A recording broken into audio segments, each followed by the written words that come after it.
Welcome to Eventual Consistency. One of the things we see is that the data industry has a lot of noise. Every week there's a new tool that's going to revolutionize something, or a LinkedIn post about how you're doing it all wrong. We're not here for that. We're here to talk about what's actually happening. Honestly, the way that you would talk about it with your team. Today, IBM is buying Confluent for $11 billion. Let's talk about what that actually means.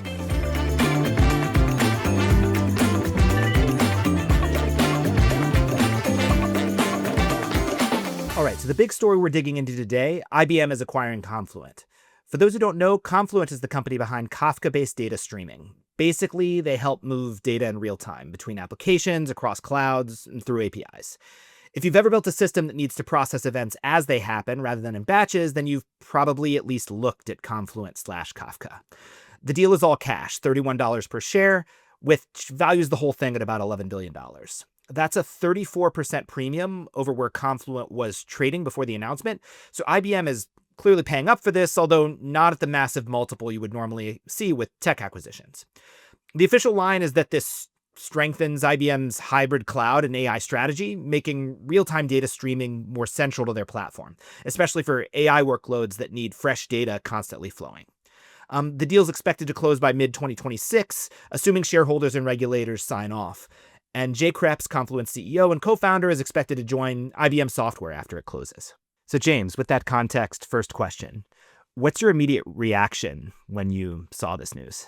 I've been of the opinion that Confluent was kind of stagnant in their offering because they had, populated pretty much all of the customers that they could have. And if you look at their stock over the last few years, you can see that understanding of stagnation, with IBM, saying that they're going to do a premium on the trade price. They must think that there's something there versus just I don't know, it's like a 35% over the baseline or something like that. And so instead of just doing the baseline, they said they trade extra. So they must think that there's at least that much meat on the bone to get. I think that part of that's on the consulting side. They just bought HashiCorp for Terraform, Vault, and all these other things.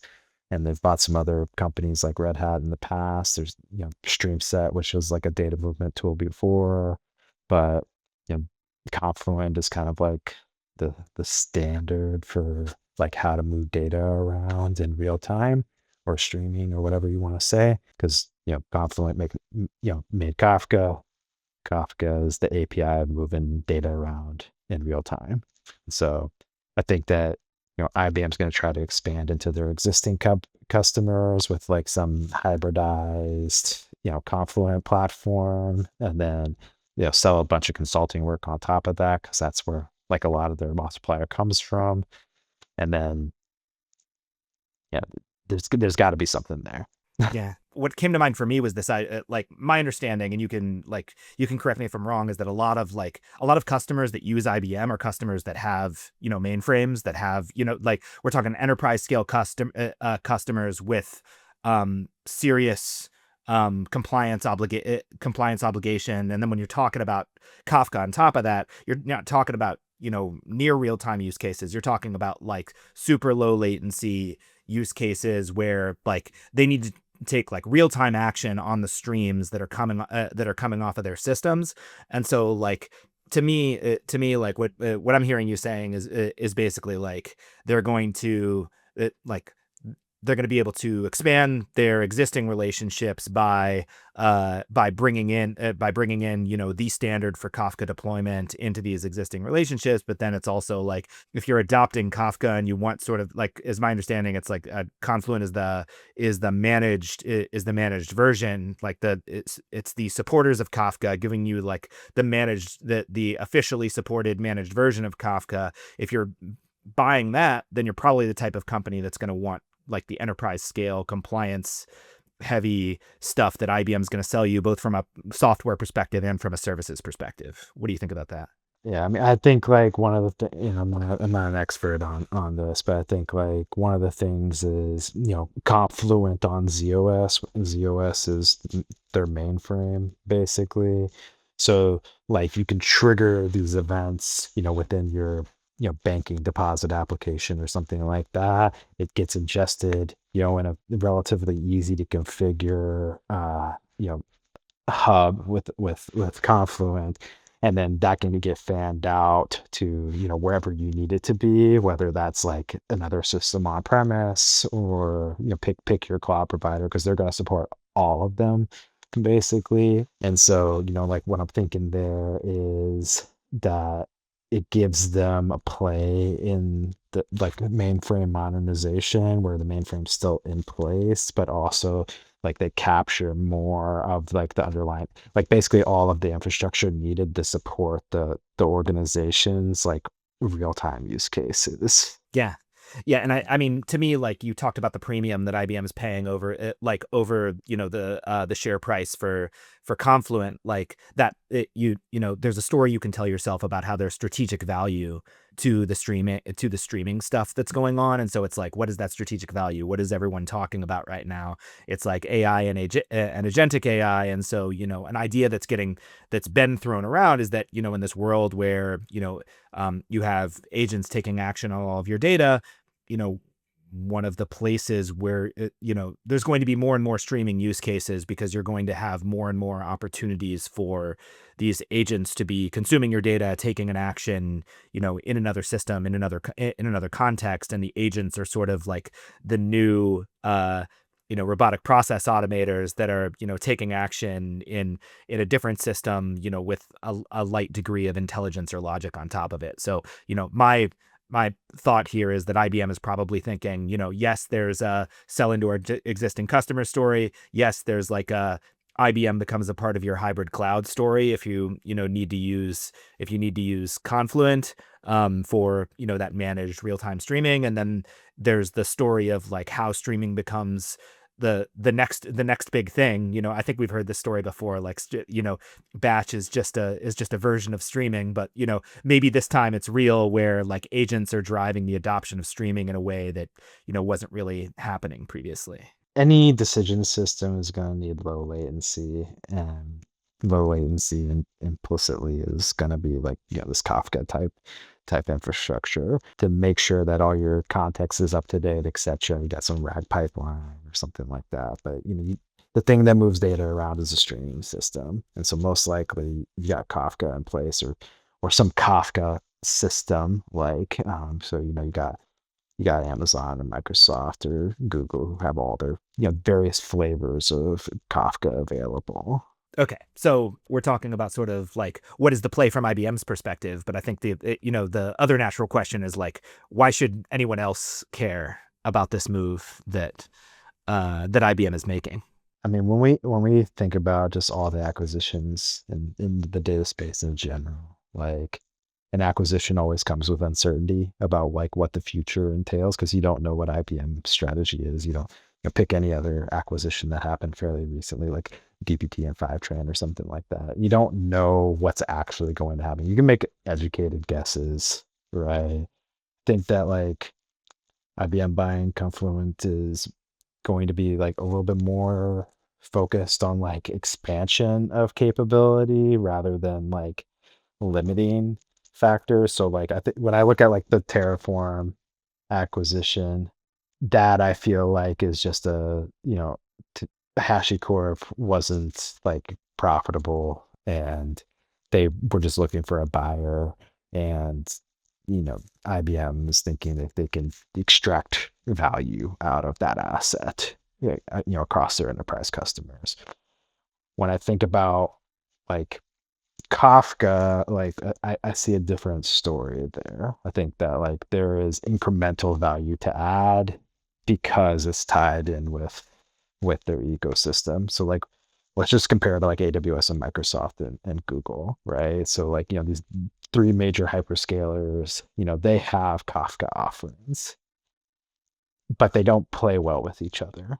Yeah, so you were talking about the analogy between the acquisition of HashiCorp and Terraform and this, and I think like one of the commonalities that jumps out is like both of those are acquisitions of companies that have an open core and open source platforms, that the open source frameworks that they're offering that are also available in managed approaches, but would love to would like want to hear from you. Like, how do you view these as sort of the same and different, and like what does that mean in terms of the Confluent acquisition? Yeah, I feel like the HashiCorp acquisition, which is like Terraform and Vault and those types of things, was more of just an exit. Like, how do you get an exit, and IBM turns that into a thing that they can, extract as much value out of as possible without too much incremental value add to their customers. It's mostly just, you know, make as much money as they can off of the asset that they purchased. I don't think maybe it gives them a little bit of consulting work, for their existing customers that they already have and Maybe just like some expand. acquihire stuff too. Like you have people who built this thing, and Yeah, but then, basically just, I think it's more of an extension of their consulting arm rather than an extension of like their ecosystem play in a way that's going to be like extremely valuable to IBM. I think that the Confluent acquisition, like there's incremental value to be had there because they have a better story than just Confluent by itself. Like, they have, mainframes with ZOS, they got Red Hat, they got, a lot of cloud integration across multiple clouds. And, with that being said, like, the Kafka, offering, because Kafka is open core, etc. There is every cloud provider's got their own version of Kafka they're deploying, but they don't play nicely together. There's not a schema registry that's standardized. Confluent, also has that. So, I think they have like the ecosystem play for Kafka itself. Like they can manage that story, but tie it in with like hybridization of cloud or across clouds, etc., which avoids like some vendor lock-in across the ecosystem. Now you're locked into IBM at that point, but you're not locked into, let's just say AWS or Microsoft, etc. And you know, if you have a mainframe, you're already locked in to IBM, so you can't escape to a certain extent.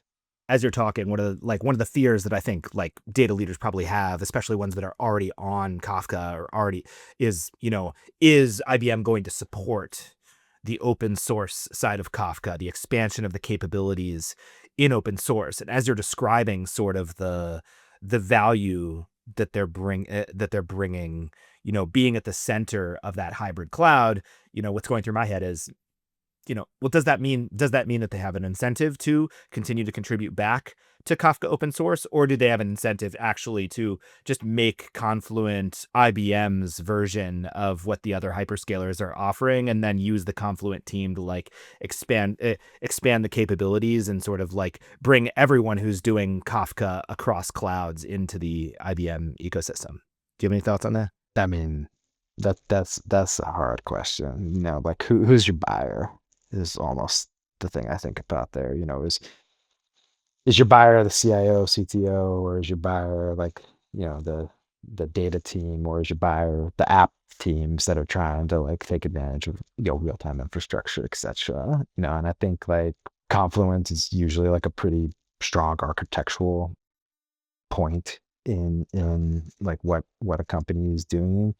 And then there comes a point where it gets complicated enough that you need to have like the one, enterprise support, maybe even compliance mandated, and then two, like just all the add-ons to be easy. Like there are open source versions of all of the stuff that Confluent has in its product, but now you have to bolt those things together.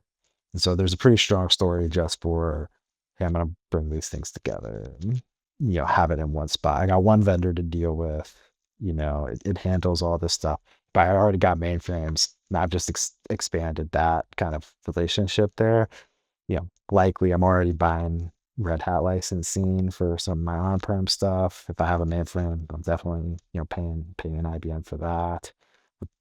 Probably working on a bunch of modernization to because mainframes are expensive per compute. And so, maybe I'm probably working on some modernization to enable like AI workloads and things like that and keep like a central banking application on the mainframe only. like, and I can shift that to wherever I need it to be. Maybe I'm a global organization. It doesn't make sense for me to have like, this in my primary data center. I'm pushing some of the stuff to like, I don't know, Mumbai or something like that because, I have something that's located in India that I'm trying to have low latency, and they have the option to really push that wherever they need to at that point. I can go anywhere with this, honestly, because it's such a flexible platform. Yeah, no, that makes sense. And also, what I'm kind of hearing is that like just like all open core companies, like the open source product is an onboarding to the managed services, and that when your buyer is the application developer, or even the product manager on a particular portion of your application or the application itself, then maybe open source Kafka is what you need. But then when you hit a certain scale, when you hit a certain complexity, when you hit a certain level of global reach or compliance obligations, then you need the managed version. So IBM still has the incentive to at least keep Kafka open source going. The primary like thing, like it is the API of real time. Like Right. Kafka has defined that. Everybody else has to meet Kafka compatibility at a minimum. Yeah. So it sounds like at least from my perspective, we can kind of put that fear to bed that they're going to like abandon open source when that's one of the main ways that they like get a foothold into like Or they companies. could say that like the open source capability is done enough, Yeah. and focus in on the managed offerings that they do provide, which because it is the standard already. I think like from an open core standpoint, it's pretty much like that innovation is going to be gone. We're going to move to like the management interfaces that Confluent offers, and like how does IBM like you know make incremental money off of that from existing Confluent customers, and then their IBM's existing customers that aren't using Confluent, which I think they can sell into pretty easily. Yeah. Well, and that statement I think is sort of the fear that people have about, for example, the DBT Fivetran acquisition. But it's Yeah, it's interesting the just to same. to view it to view it through this kind of lens. One of the takes I've seen out there, and I sort of mentioned it at the top of the episode, was this idea that like the real play with acquiring Confluent, with you know being the main backers of Kafka, which as you just stated, is sort of the benchmark that all of the other streaming APIs have to meet. Is this idea that AI agents are going to be actioning off of streaming data, you know, for a growing proportion of companies in the years to come. And so I think that like one of the questions that I have, that like one of the takes that I've seen that's out there, is this idea that like, now IBM is going to like own agentic streaming, it like the interface between agents and streaming. And I guess it doesn't resonate with me because I just see through our business that like we're constantly talking to people about like real time costs real money. There's this idea out there that like your dashboard needs to be real time when you're only looking at it on a weekly basis or a monthly basis. Well, the same is like if you don't have humans that need to be looking at things on a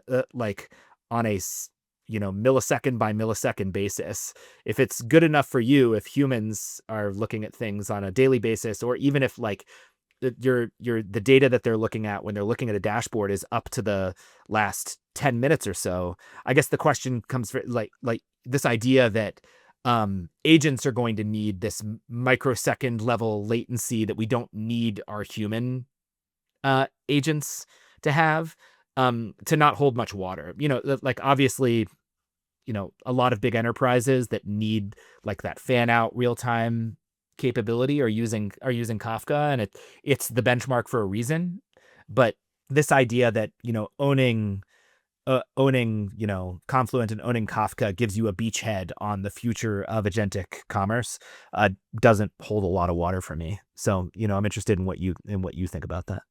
The need for real time is almost always dictated by the system itself. So Kafka, so, in our business, we're mostly doing analytics workloads for people, and they're not really making, like, real-time decisions are not the things that are happening.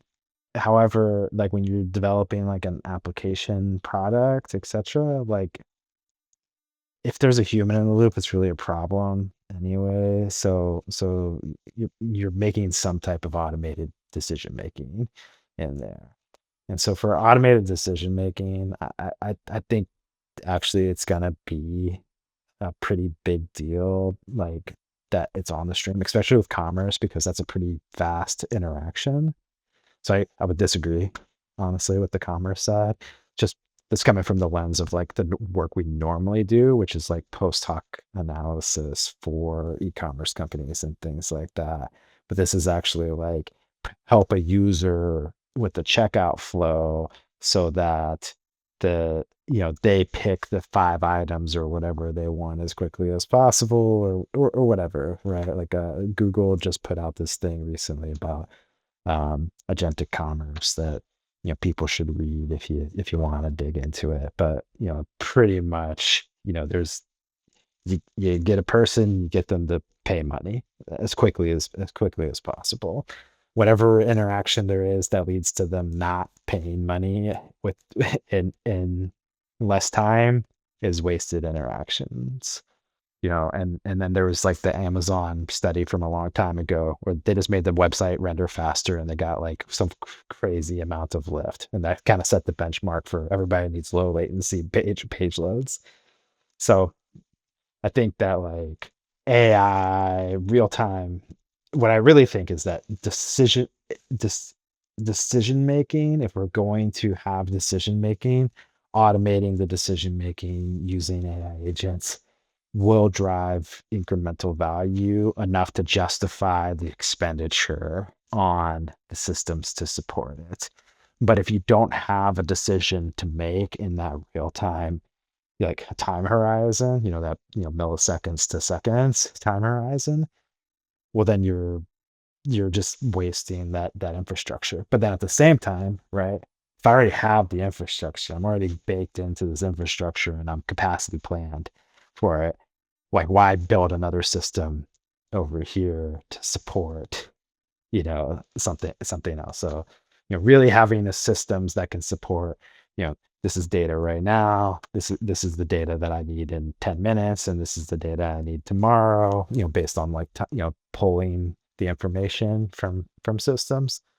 You can start to tackle that. But I think, you know, there's definitely meat on the bone, particularly with large enterprises, to try to drive time frames down to increase conversions or various things like that. I really love what you're saying, and it kind of reframes my thinking in a couple ways. Number one, yeah, it makes sense that in the context of analytics, like there are very few use cases in which real time is really critical, but in the context of like like a checkout flow, the that real time really has a lot of value. And then the other thing you reframed for me is when people talk about agentic commerce, I always think they're talking about consumers outsourcing to agents to do the commerce on their behalf, which I would call myself relatively bearish on, because there's just so much trust that needs to be built up between the consumer and the agent, and between the agent and the company,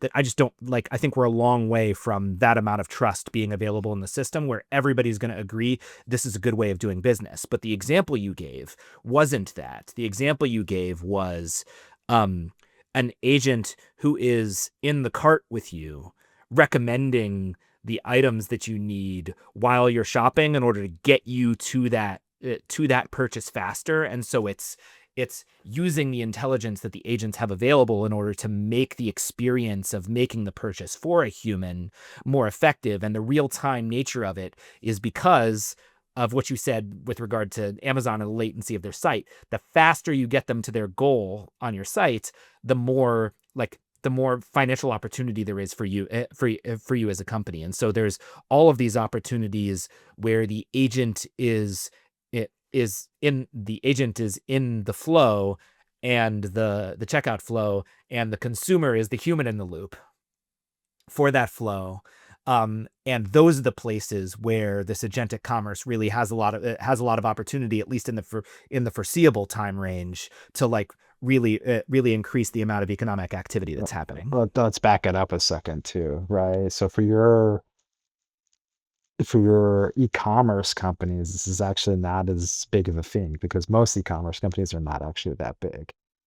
But now let's take Google's the one who published this paper, right? Now let's take the viewpoint of Google. Well, Google has Google Shopping. Google Shopping is effectively a gigantic recommendation engine where they're trying to get you to purchase an item as quickly as possible for all these same reasons we've talked about. I know from some of our customers that like Google Shopping drives a substantial amount of conversion for them. So if Google can drive more conversion by having like the customer as the human in the loop in this like quasi recommendation engine that's agentically driven, right? Well, the conversion rate's going to go up. Google's going to make more money. A lot of e-commerce companies will make more money as well, but Google's going to charge them more for that conversion, etc., or per click or whatever monetization strategy they have. But who really wins in these like environments is the tech-enabled organizations that take money off the top, right?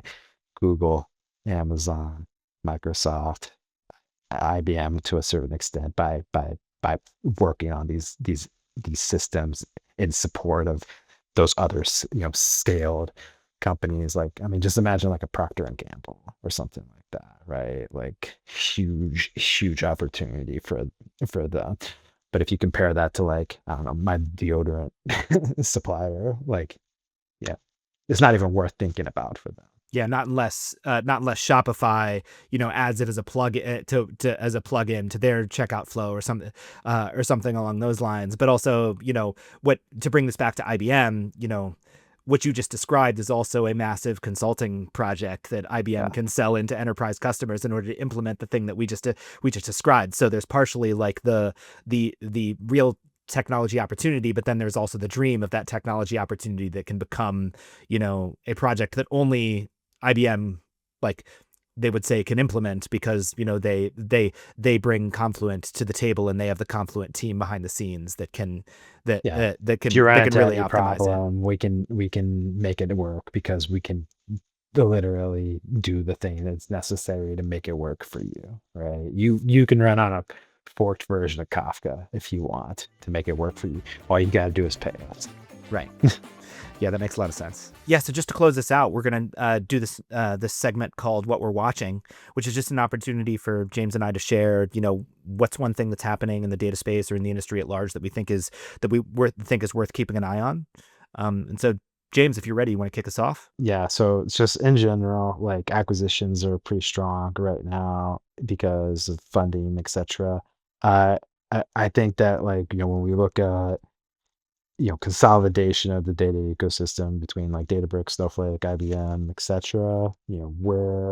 Why are these acquisitions happening, and what are the impacts that they're going to have? Those are the types of things I'm thinking about. And then like how does that tie into our overall strategy about like what things make sense for various customers?